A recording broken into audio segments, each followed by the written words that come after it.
selama dari segi fundamental tidak ada yang berubah, saya itu nggak takut.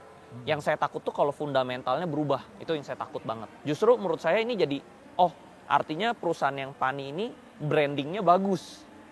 Dibantu promosi. Iya, brandingnya bagus sampai yang disorot ini mulu. Yang ini artinya brandingnya lemah nih.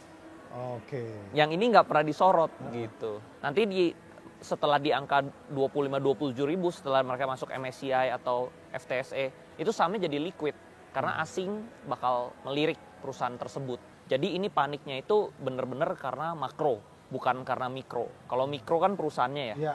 Jadi dari segi perusahaannya itu aman. Bisa tidur nyenyak. Udah bisa tidur nyenyak. Iya. Kemarin nggak bisa tidur nyenyak. Kalau Januari tidurnya 2 jam sehari. Oh gitu. Sekarang udah 8 jam. Udah aman.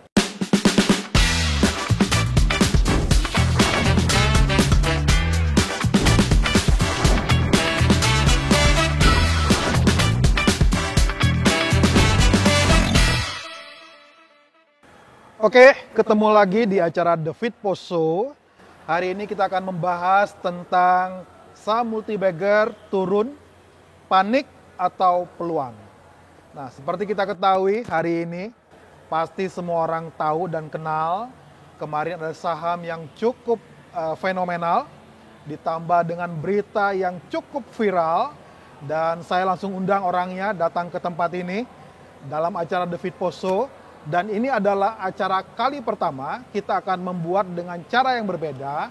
Kalau yang tadinya ada di studio, kita akan buat beberapa kali acaranya di luar studio, di mana kita ingin langsung bertemu dengan narasumbernya, langsung dalam acara Meet and Greet Live The Fit Post Show.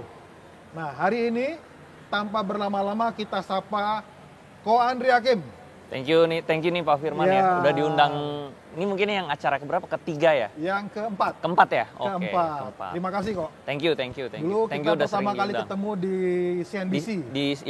Betul, pertama ya, itu pertama ya. Pertama kali CNBC. Berikutnya di Trans ya? Di Trans. Oke. Kok kemarin ada, saya perhatiin sekarang sepertinya udah nggak panik lagi ya kok? Nggak, udah Pak. Paniknya itu Januari. Paniknya Januari. Sekarang udah nggak gitu panik. Udah nggak panik lagi ya. Udah bisa tidur nyenyak. Udah bisa tidur nyenyak. Iya. Kemarin nggak bisa tidur nyenyak. Kalau Januari tidurnya 2 jam sehari. Oh gitu. Sekarang udah 8 jam. Udah aman. Berarti panik juga ya? Panik, tetap panik. Panik mah kan manusiawi normal lah. Oke. Iya, normal. Nah, kebetulan hari ini kita mau bahas tentang saham multi-bagger turun, panik atau peluang. Nah, kalau kita bicara sama orang yang bukan pelakunya, tentu itu bukan sesuatu hal yang luar biasa. Tetapi kita langsung ketemu sama pelaku pasarnya, investornya langsung ya.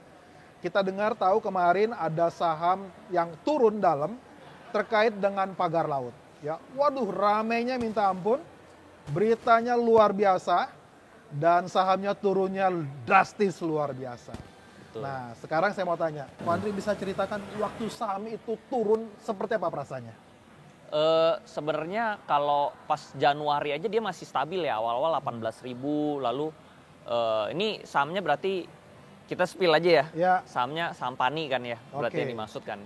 Nah, saham PANI ini kan awalnya pas Januari aja dia ada IPO anak perusahaannya kan CBDK. Jadi saya pikir tuh wah ini masih everything masih bagus lah, masih aman gitu ya. Sampai tiba-tiba setelah dia listing IPO CBDK baru tuh keluar isu-isu macem-macem ya. Dipolitisasi gitu ya, jadi ya ke pagar laut lah, ke SHGB dan lain-lain. Jadi itu sahamnya akhirnya mengakibatkan sahamnya koreksi dari 18.000 ke 10.000 waktu itu. Tentunya ya panik ya, saya panik gitu ya. Namanya manusia, ini kenapa nih? Nah, tapi saya otomatis saya langsung cari tahu ke perusahaannya. Saya cari tahu dari sisi perusahaan juga udah klarifikasi sebenarnya kalau dari segi fundamental penjualan semua itu tidak ada yang berubah gitu loh. Jadi ini paniknya itu benar-benar karena makro, bukan karena mikro. Kalau mikro kan perusahaannya ya. Ya. Jadi dari segi perusahaannya itu aman. Nggak ada yang berubah, penjualannya aman. Lalu sebenarnya yang di pagar laut itu kan juga di laut ya. Ya. Sedangkan lahan yang dia jual kan di darat. Ya. Gitu loh. Ataupun misalnya SHGB yang mau dicabut itu di PIK 2. Ya. Tapi bukan di PANI. Jadi PIK 2 sama PANI itu kan terpisah. Beda ya? Terpisah. Jadi Peak 2 itu mungkin luasnya segini. Ah, Pani itu mungkin tengah-tengahnya aja oh. gitu. Oke, Nah, oke. jadi yang kalau ada yang mau dicabut pun, yang dicabut pun sebenarnya tidak masuk dalam pani. Oh, di luar daripada Pak. Betul Oke. gitu. Lalu tapi semua satu persatu kan udah beres, dia bilang gitu loh. Lalu misalnya ada isu-isu yang lain-lain itu semua udah beres sebenarnya dari segi perusahaan. Cuman kan berita itu kan agak terlambat ya. Ya. Jadi orang-orang panik, disitulah jual. Orang-orang pada panik selling jualan. Tapi Ah. saya pas turun tuh saya beli lagi. Oke. Ko Saya Andri, tambah. kira-kira itu umum nggak ya kalau misalnya kita beli saham, Hmm, lalu misalnya kita ingin tahu tentang terkait emiten kinerjanya, hmm, terkait kita mau klarifikasi terkait berita-berita yang terkait dengan sentimen negatif atau sentimen positif dari emiten itu. hmm. Kira-kira emiten mau layani? Mau. Kalau misalnya kita pemegang saham, kita tuh sebenarnya bisa hubungi bagian korseknya, corporate secretary-nya. Nah, itu emang tugas corporate secretary itu untuk menjawab pertanyaan-pertanyaan untuk klarifikasi gitu. Kalau perusahaannya itu ada apa, perkembangan perusahaannya itu kita bisa klarifikasi ke corporate secretary gitu loh. Walaupun sahamnya 2 lot 3 lot? Saya sih nggak pernah pegang 2 lot 3 lot. Saya sih selalu pegangnya ya ada lumayan porsi lah. Jadi Oke. jadi ya kalau saya ini ya selalu dilayani sih. Oke, Gitu. mungkin Tapi harusnya 1 lot 2 lot juga harusnya mereka harus bisa klarifikasi. sama seperti sih. yang 1 lot 2 lot juga berhak mengikuti Betul, RUPS kan? betul, Itu nggak betul. bisa ditolak ya? Betul, betul. Seharusnya juga untuk Seharusnya mencari juga. informasi juga bisa dong? Yes. Nah, jadi selama dari segi fundamental tidak ada yang berubah, saya tuh nggak takut. Yang saya takut tuh kalau fundamentalnya berubah, itu yang saya takut banget. Oke.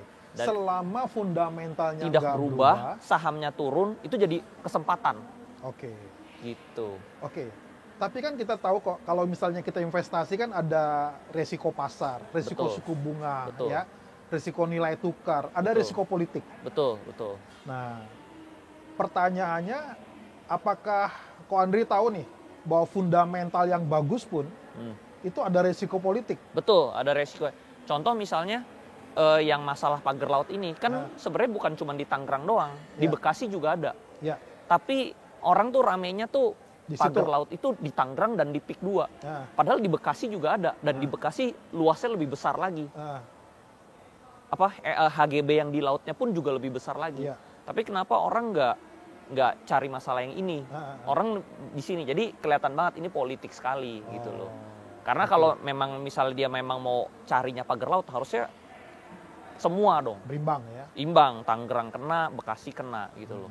Perusahaan Bekasinya Modern Land juga harusnya kena gitu. Tapi ini enggak, nih selalu Pik doang gitu loh. Jadi kelihatan banget di sini dipolitisasi seperti itu. Oke. Nah, tapi fundamentalnya nggak berubah. Justru menurut saya ini jadi, artinya perusahaan yang Pani ini brandingnya bagus. Dibantu promosi. Iya, brandingnya bagus sampai yang disorot ini mulu. Yang ini artinya brandingnya lemah nih. Oke. Yang ini nggak pernah disorot gitu. Cuma karena disorot, sahamnya turun. Dua-duanya sih turun ya, dua-duanya turun. Gitu. Oke. Nah, sekarang Ko Andri, dengan misalnya saham yang turun segitu dalam ya, dari sampai yang hampir mendekati 10.000 ya, Yes, betul. 10.000. Ko Andri masih pegang? Saya masih pegang. Sama sekali nggak jual? Karena menurut saya kalau tergantung ya, misalnya kalau orang-orang pegangnya jumlahnya kecil, mungkin dia boleh jual dulu, nanti pas turun di bawah dia baru boleh beli lagi. Nah, Tapi saya kan pegangnya dalam jumlah besar nih. nah, Kalau saya jual di harga bawah itu, saya hitung-hitung saya rugi. Maksudnya saya kehilangan potensi gain tuh banyak gitu. Jadi mendingan saya hold aja. Jadi tergantung porsinya ya. Kalau porsi kecil boleh jual dulu, lalu nanti di bawah beli lagi. Kalau porsi besar boleh ya mendingan kita hold daripada kita buang, jual murah jadinya. oke. Sayang dong, saya merasa value-nya di sini. Kenapa saya harus jual di sini? Saya merasa begitu. Oke. Seperti itu. Jadi malah saya ini udah murah banget, saya beli lagi. Oke. Seperti itu. Oke. Nah, pemirsa, pengucapan nama emiten saham itu tidak ada unsur untuk ajakan membeli atau menjual. Betul. Nah, saya mau tanya nih kok. Kemarin ada acara di Pani nih, Nah, di PIK yes. ya. Mobilnya Ko Andri itu Hmm, ada tulisan 25K. iya. Apa artinya tuh, Kok? 25K itu sebenarnya itu target awal saya sebenarnya. Oh. Target awal karena di angka 25K itu Pani itu berpotensi masuk ke indeks indeks MSCI dan MSCI. FTSE. Iya, Jadi maksudnya betul. 25K itu untuk dia bisa masuk ke MSCI. Yes, betul. Sebenarnya dia masuknya itu di 27 ribuan. Oke. Seperti itu. Jadi itu target yang paling bagus. Nanti setelah di angka 25-27 ribu, setelah mereka masuk MSCI atau FTSE, itu sahamnya jadi liquid. Karena asing bakal melirik perusahaan tersebut gitu. Oke. Jadi itu target menurut Target. saya, target. Oke. Nah, berikutnya kita akan tanya, kok sesudah saham multibagger itu turun, itu kan kita bicara PANI. Pertanyaannya, pernah nggak sih Ko Andri beli saham yang katanya bakal multibagger, tapi tiba-tiba malah anjlok? Langsung anjlok itu sebenarnya nggak pernah. Jadi kebetulan saya tuh selalu beli di harga yang paling bawah. Jadinya saya beli langsung anjlok tuh nggak pernah. Biasanya tuh saya beli, dia mulai naik, saya akumulasi, dia mulai naik. Tiba-tiba misalnya fundamental perusahaannya berubah, nah di situ dia baru anjlok. Gitu. Jadi langsung nggak pernah. Langsung nggak pernah? Nggak pernah. Oke. Jadi saya udah dengar informasi perusahaan ini bagus, saya baca beritanya emang fundamentalnya cakep banget, ada corporate action besar, ada aset besar yang mau dimasukin di perusahaan ini, otomatis kan saya tahu nih harga sekarang ini jadi murah. Oke. Dia bakal naik. Nah, tapi selama perjalanan dia naik tiba-tiba fundamentalnya berubah, dia langsung koreksi kan. Dikoreksi itu pasti saya buang, saya jualan. Oke. Gitu. Nah, kalau saham yang ini, yang ya identik lah ya. Kalau bicara Andri Hakim, orang langsung tahu, wah itu PANI gitu ya. Betul. Wah kalau saham ini itu PANI gitu ya. Betul. Makanya ketika pagar laut orang tanya, wah ini gimana nih? Andri Hakim panik nggak ya? Betul. Itu mungkin saat itu investor satu Indonesia ngeliriknya ke saya semuanya. Iya. Saya paling diomongin gitu. Iya. Haternya juga paling banyak saat itu pas koreksi. Iya. Betul. Dan saya lihat juga yang paling sibuk juga Ko Andri juga tuh. Betul. Sampai ngadain acara di PIK, betul, ya. betul. Di tol, Betul, jalan layang dan betul. lain-lain. Itu juga sekaligus buat nenangin investor lah gitu loh, investor. Bahwa sebenarnya fundamentalnya aman, tidak ada yang berubah. Oke. Gitu. Nah ini menarik nih, Ko Andri. Banyak sekali perusahaan-perusahaan yang fundamental bagus. Kita punya keyakinan akan perusahaan itu, tetapi sebenarnya ada resiko politik yang juga nggak perlu kita juga pertimbangkan. Betul. Nah, contoh misalnya tadi yang kita bicara soal pagar laut, ya. Nah, itu kan sebenarnya pagar laut itu bisa muncul memang agak aneh ya, lucu ya. Kok bisa sih laut di kapling-kapling? Iya, gitu ya? betul. Nah, benar. nyerempet lah lari ke sana tuh. Betul, lari ke sana. Nah, seberapa kuat Andri Hakim percaya bahwa fundamental itu tidak akan bisa tergoyahkan dengan adanya sentimen terkait dengan politik? Nah, sebenarnya koreksi saham PANI ini bukan yang pertama kali. Jadi sebenarnya saham multibagger yang saya pegang selama ini itu juga banyak yang koreksi sebenarnya. Jadi waktu saya beli PANI di awal-awal itu dia pernah koreksi juga. Dari dia harganya 800 perak, dia udah naik ke 2000. Dari 2000 koreksi ke 900. Oke. Koreksi lagi. Jadi dia udah pernah turun 50%. Udah pernah. Nah, di PANI pas kenaikan tertinggi di 6.000, 6.200, itu dia juga pernah koreksi ke 4.500. Jadi sebenarnya koreksi itu sesuatu yang wajar. Gitu Tapi loh. koreksinya bukan karena politik dong. Waktu itu, jadi sebenarnya koreksi itu karena saham itu saya lihatnya itu supply and demand. Oke. Jadi saat barang di emiten ini oversupply, peminatnya sedikit, dia disitulah terjadi koreksi sebenarnya.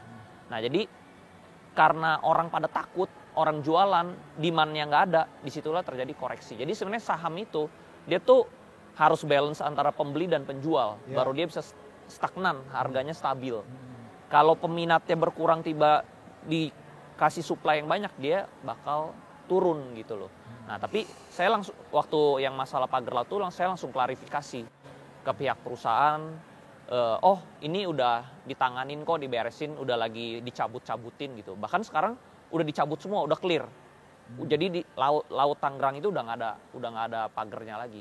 Nggak ada pagarnya lagi. Udah nggak ada, udah clear gitu loh. Makanya Andri Hakim bisa tidur nyenyak. Tidurnya juga udah nyenyak, betul.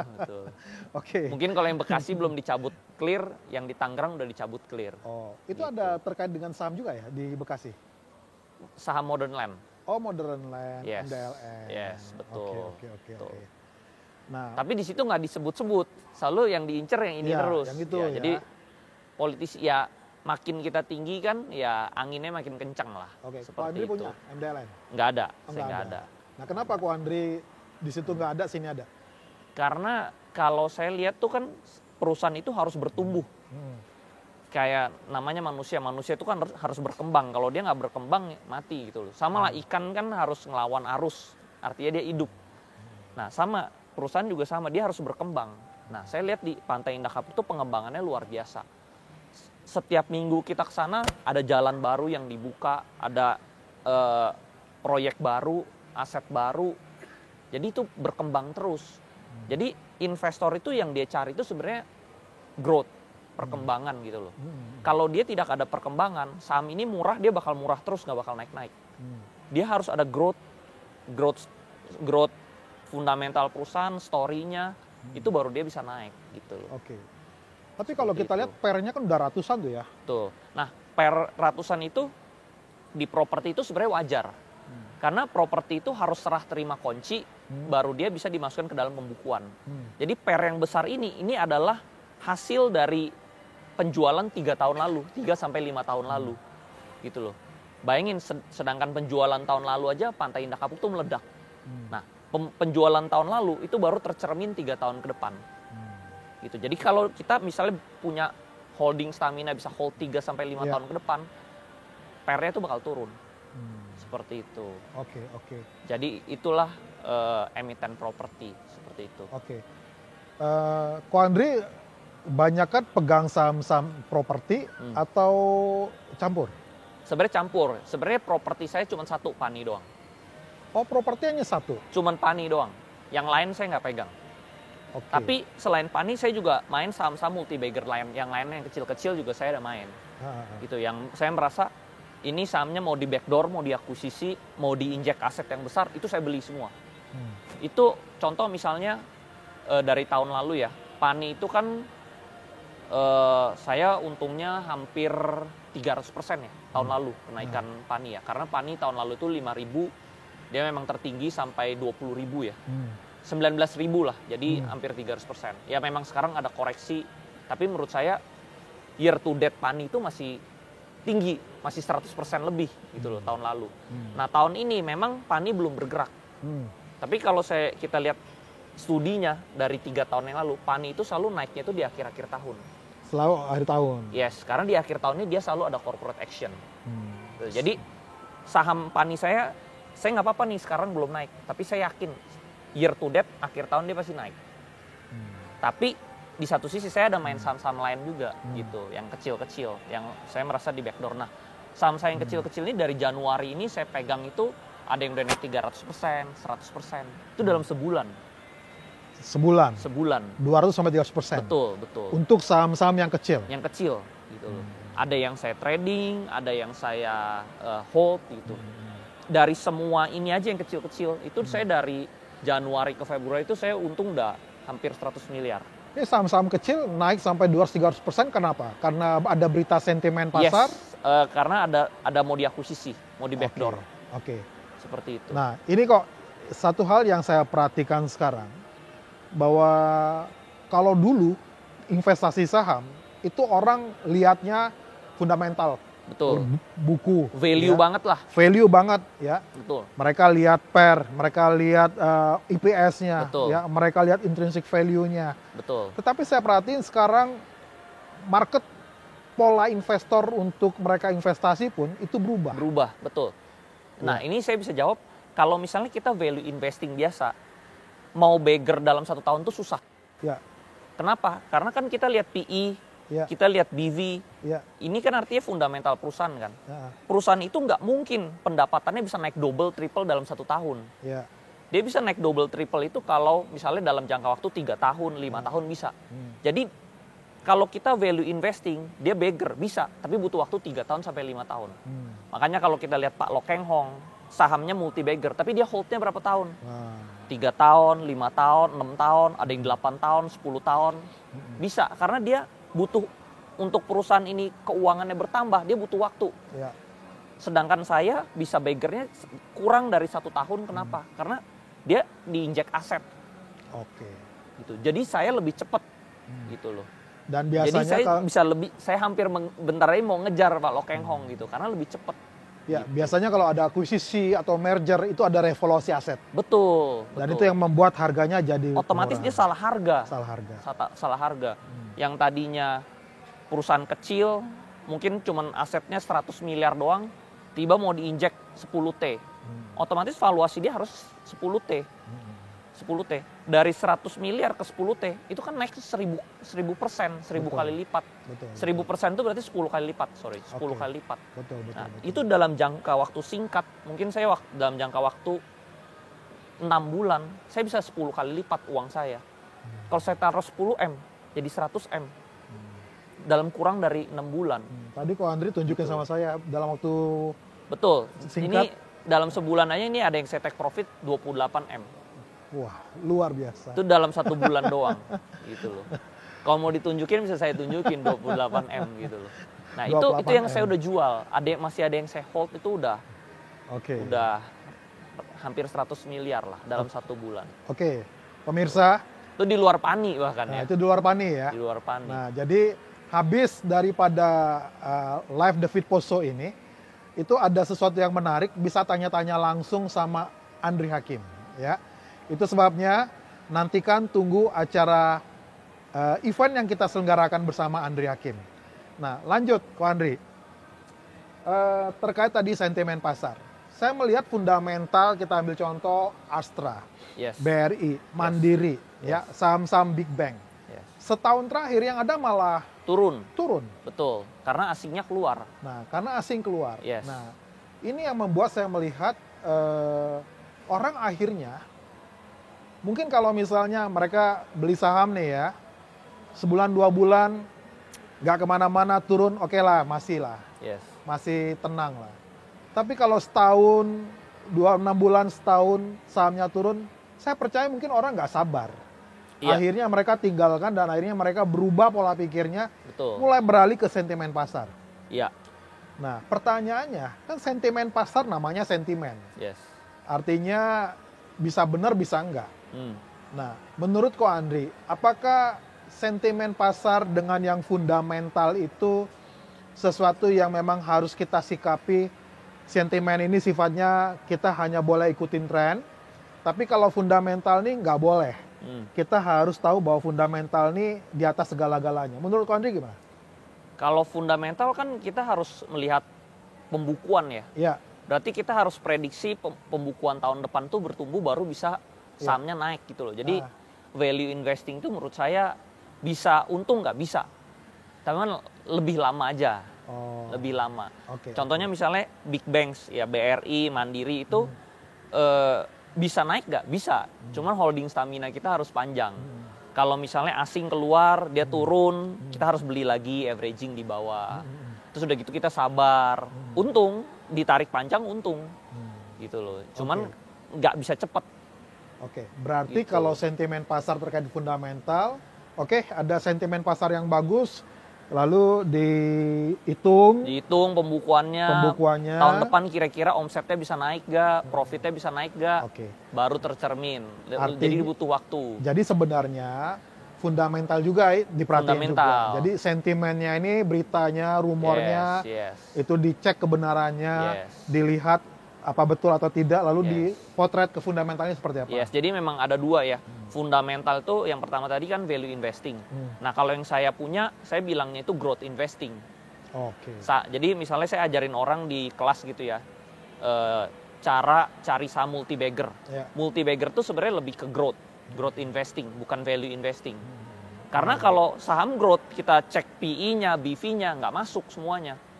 Karena dia baru diakuisisi. Laporan keuangan yang tercermin itu laporan keuangan di perusahaan lamanya. Belum terkoreksi di aset yang baru. Seperti itu. Oke. Jadinya nggak bisa dilihat PE-nya, BV-nya. Jadi kalau misalnya orang yang value investing, yang tok kacamata kuda value investing gitu ya, dia nggak cocok ini. Ya. Ini PE-nya gede, BV-nya gede. Nah, Ya. kalau saya tuh orangnya bisnis ya, businessman. Ini nggak bisa dilihat PE, BV-nya karena dia asetnya aset ini. Kita harus lihat aset future-nya, gitu loh. Jadi kita harus lihatnya lebih jauh ke depan, gitu. gitu loh. Oke. Jadi itu. growth investing. Growth investing masuknya, bukan value. Oke. Tapi dua-duanya tetap fundamental menurut saya. Tapi kalau growth investing ini biasanya kan untuk perusahaan-perusahaan yang kecil ya, Yes. yang market kecil. cap-nya masih kecil. Yes, di bawah 1T. Kenapa? Oh. Karena perusahaan yang diakuisisi itu nggak ada yang terlalu besar. Contoh nih, saya misalnya punya uang ya, saya mau akuisisi perusahaan nih. Nggak mungkin saya akuisisi yang udah Besar. 10T, 100T. Nggak. Duit saya habis. Saya pasti akuisisi yang kecil-kecil nih. Oke. Yang misalnya ratusan miliar, baru saya masukin injek aset yang besar. Jadi potensinya lebih besar, seperti itu. Oke. Ya, Ko Andri, dengan misalnya kita melihat sekarang kan ini shifting industry ya. Semua berubah. Yes. Pola investor berubah. Iya. Ya. Berarti perusahaan juga, pemimpin perusahaan juga, pemilik perusahaan juga, mereka dituntut untuk mereka juga senantiasa berinovasi. Iya. Ya, dan kita bisa melihat itu sangat cepat sekali perubahannya. Nah, bagaimana Ko Andri melihat dengan pola perubahan industri yang sekarang itu begitu cepat, bahwa seorang investor juga mereka harus juga melakukan adaptasi ya. Nah, adaptasi seperti apa yang harus dimiliki seorang investor supaya mereka tanda kutip senantiasa cuan?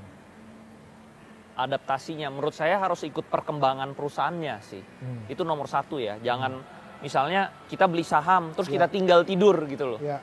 Tadinya udah untung akhirnya kebawa rugi gitu loh. Nah, ini kita harus, contoh lah seperti kita berbisnis ya. Kan misalnya kita berbisnis sama temen lah, bisnis real ya. Kan tetap kita harus update sama temen kita dong. Ya. Gimana nih omsetnya bulan ini bagus gak? Omset bulan depan bagus gak? Kan kita lihat, kita datang ke tokonya, misalnya restoran, bisnis restoran bareng kan kita pantau. Sama juga kita di bisnis saham juga kita harus pantau terus perusahaannya. Gitu loh, jangan misalnya dia beli udah dia tinggal. Nah, itu yang biasanya mengakibatkan orang rugi karena tidak fokus. Kadang nggak fokus. Nggak fokus gitu. Jadi saya juga bisa untung besar di saham itu karena saya fokus kan. Gitu. Orang yang sampingan di saham tentunya nggak bakal bisa ngalahin keuntungan saya di yang fokus gitu loh. Oke. Sama lah orang bisnis real nih. Nah, Dia yang fokus ngerjain satu bidang sama dia yang ngerjain 5 bidang, hasilnya pasti beda. ya. Gitu. Oke. Kemarin saya podcast dengan Michael Yo. Iya. Ya. Agak sedikit kaget juga saya. Karena Ko Andri itu kan bisnis konvensionalnya dijual, Iya. fokus di Saham. saham. Betul. Waktu saya tanya sama Michael Yo, dia bilang, wah, saya nggak punya nyali sekuat Andri Hakim. Artinya, dia bisnis konvensionalnya masih dia pegang. Jadi dia juga investasi di saham. Nah, yang saya ingin tanyakan, apa yang membuat Andri Hakim pede banget gitu loh. Untuk misalnya ke saham, seluruh bisnis ditinggalkan, fokus di saham. Sementara kan marketnya tuh resikonya banyak kok. Ada resiko global, dampak ke kita, apalagi kita yang negara emerging Belum market stabil ya, lah. belum stabil. Yes. Ada resiko politik yang kita tahu seperti sekarang. Ada resiko kita lihat nilai tukar di mana rupiah juga rentan dengan nilai tukar terhadap dolar. Lalu kita lihat ada resiko macam-macam lah ya. Nah, ini menarik nih. Apa yang membuat Ko Andri Hakim ini pede banget, powerful di saham, dan semuanya uangnya dimasukin ke saham. Dan kita lihat memang ya sesuatu totalitas yang luar biasa yang gak dimiliki oleh yang lain. Itu juga yang membuat Ko Andri mungkin seperti sekarang. Iya. Memiliki hasil yang juga luar biasa. Iya. Nah, yang ingin kita tahu, apa yang membuat totalitas begitu besar di saham? Keyakinan apa nih yang membuat bisa seperti itu? Karena sebelumnya itu saya background-nya tuh dari bisnis. Nah, Saya udah jalan di bisnis tuh mungkin ada lebih dari 10 bidang. Untuk cari 1M di bisnis itu susah sekali. dibanding di sini. Dibanding di saham. Di saham, saya contoh misalnya, anggap deh, saya udah punya modal ya. Saya punya modal 10M deh. 10M kalau kita masuk ke bisnis, anggap kita mau bisnis pabrik. Kita bikin pabrik aja udah butuh waktu 1 tahun, 2 tahun. Itu baru ini. Nah, Hire karyawan, cek harganya, marketing, pasar. Itu 2 tahun aja mungkin baru BEP. Tahun ketiga baru cari uang. Kelamaan. Di saham saya bisa cari saham yang murah, saya masuk 10M. 10M saya kalau untung 10% aja 1M udah. ya. Itu karena saya udah tahu gimana carinya, menurut saya tuh 10% itu terlalu gampang. Gitu loh. Bahkan 100% aja ada. 10M 3 bulan, anggap 3 bulan aja double udah dapat 10M lagi. Nah, ini nggak bakal bisa kalau saya berbisnis gitu loh.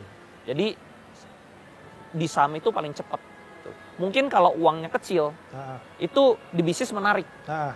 Contoh misalnya kalau uangnya di bawah 1M, kita berbisnis, kita jadi konten kreator, jadi apa, itu enak. Lebih cepat, saham itu lebih lambat. Tapi begitu uangnya gede, di saham itu lebih enak daripada di bisnis. Karena cepat, liquid. Contoh misalnya dulu saya juga bisnis properti gitu ya. Saya udah beli nih, properti saya sewain. Begitu saya mau jual, susahnya setengah mati.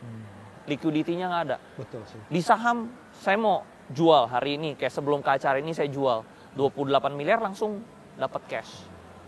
Jadi liquidity-nya enak. Gitu. Sama semangatnya luar biasa ya? Iya, betul. Yang penting ngerti carinya. Yang penting, Gitu.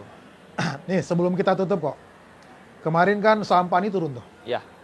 Sekali lagi ya, penyebutan nama saham bukan untuk ajakan membeli atau menjual, Betul. tetapi dalam rangka edukasi. Nah kemarin tuh saya lihat, waduh, kok Andri dihujat luar biasa. Iya. Ya. Sampai ada bilang, wah itu tuh motivator ya. Iya. Hanya modal semangat gitu ya. Betul. Nah, kok investasi kan nggak modal semangat ya? Tapi tetap semangatnya harus ada. Oh, oke. Semangatnya harus ada. Nah, kenapa semangat harus ada?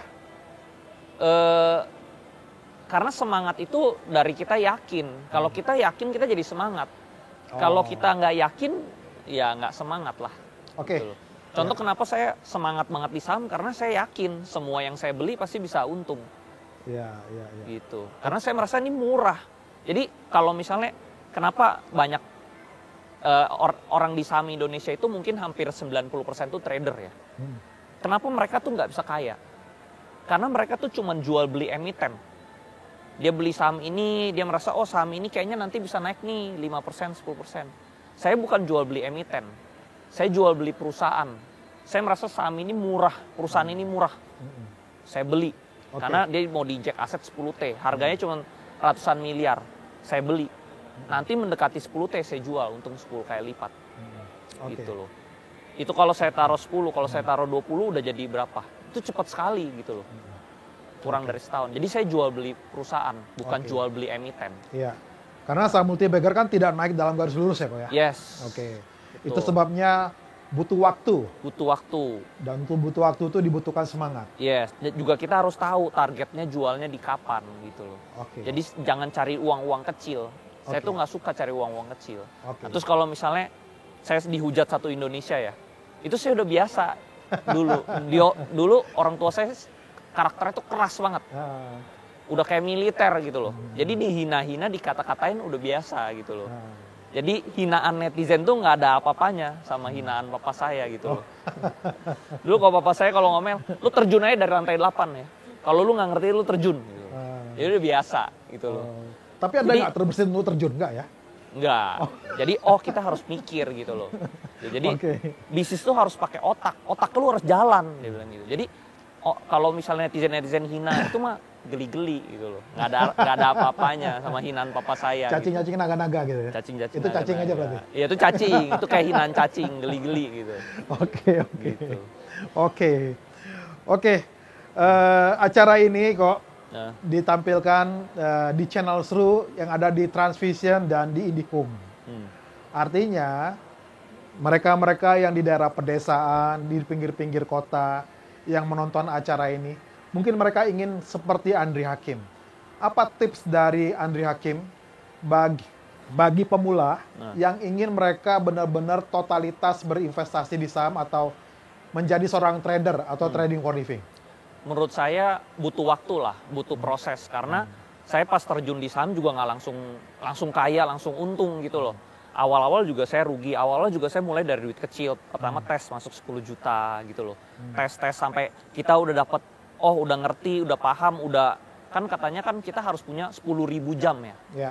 Untuk ahli di suatu bidang. 10.000 jam. Yes, kita harus udah lewatin 10.000 jam itu. Gitu loh. Jangan kebanyakan generasi sekarang gitu Gen Z ya. Mereka tuh mau instan. mau langsung beli langsung kaya Ya. gitu loh. Mereka nggak mau lewatin prosesnya. Saya juga bisa nemu saham ini kan karena saya udah tahu triknya, udah Berapa lewatin lama itu? proses. Berapa lama tuh menemukan trik itu? Sebenarnya saya tuh masuk saham itu belum lama, dari 2018. Saya baru nemu trik ini tuh di 2020. 2 tahun. Yes. Ya dua setengah tahunan lah. Saya temu trik ini. Oh, ternyata saya jadi tahu. Awal-awal saya masuk value investing tuh pertumbuhan portfolionya segini. Kalau saya growth investing tuh pertumbuhannya segini. Jadi saya fokus cari yang growth. Seperti itu. Oke, pemirsa The Fit Post, bagi yang ingin seperti Andri Hakim, ikuti, follow YouTube-nya, ikuti acaranya The Fit Post, download aplikasi YouTube-mu, dan ada barcode di sana, tinggal amati, pantau, apabila nanti ada kelas yang akan diselenggarakan oleh Andri Hakim, tinggal scan barcode-nya.